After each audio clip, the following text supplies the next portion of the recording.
একজন পুত্র যিনি ভগবান বিষ্ণুর অবতার, আর সেই পুত্রই একদিন নিজের মায়ের শিরচ্ছেদ করেছিলেন। কিন্তু কেন? এই প্রশ্নের উত্তর লুকিয়ে আছে হিন্দু পুরাণের এক ভয়ঙ্কর পরীক্ষার গল্পে। পরশুরামের পিতার নাম ছিল ঋষি যমদগ্নি, একজন কঠোর তপস্বী, আর তার স্ত্রী ছিল রেণুকা দেবী, পবিত্রতা এবং সতীত্বের প্রতীক।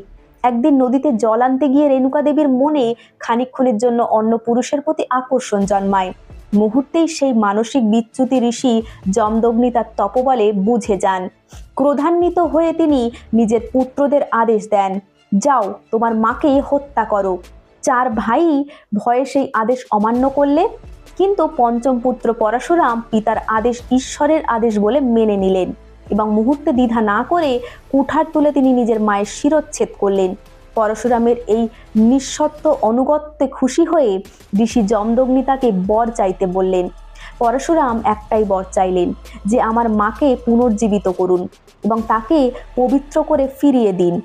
ঋষির আশীর্বাদে রেণুকা দেবী আবার পুনর্জীবিত হলেন, আগের থেকেও আরও পবিত্র রূপে।